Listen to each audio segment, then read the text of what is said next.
ఇగో చూడండి ఫ్రెండ్స్, జమాల్ చెట్లు వేసినాం అన్నాగా. ఇదేమో జమాల్ చెట్లు. ఇక్కడ లాస్ట్ ఇయర్ పత్తి వేసినాము. అక్కడ బొత్తల అవతల చెనిక్కాయ వేసినాం. జమాల్ చెట్లు అవతల కూడా మాది అనమాట. చేయలేక కొంత కవులకు ఇచ్చినాము. ఫ్రెండ్స్, నాకైతే ఎన్నడూ అలవాట్లేదు ఫ్రెండ్స్. మీ ముగ్గురం వాళ్ళ అమ్మాయిలమైనా కూడా మా నాన్న మాకు ఎంతవరకు చదువుకుంటామో అంతవరకు చదువులు చదివిపించిండు. కాబట్టి కొంచెం ఇక్కడ ఇబ్బంది, చేసుకోవాలంటే వ్యవసాయం చేయాలంటే ఇబ్బంది. కానీ మా సార్ వీలైనంత వరకు ఆయనే చేసుకుంటాడు. ఒకవేళ నా అవసరం ఉంది అంటే నన్ను చేపిస్తాడు. కూలర్లో పెట్టి చేయించుకుంటాం ఫ్రెండ్స్. మ్యాక్సిమం అందరు అనుకుంటారు కూలర్లో పెడితే ఏం మిలుగుతాయి అని అంటారు. మరి నాకు అలవాట్లేదుగా ఫ్రెండ్స్.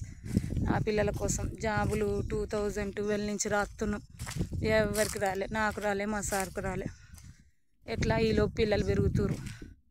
మా దరిద్రమే మా నెత్తి మీద ఉందని మేము అనుకున్నాం. కనీసం మీరన్నా సపోర్ట్ చేసి మేము అదృష్టవంతులు అనేది నిరూపించరా ప్లీజ్. ఓకేనా? బాయ్.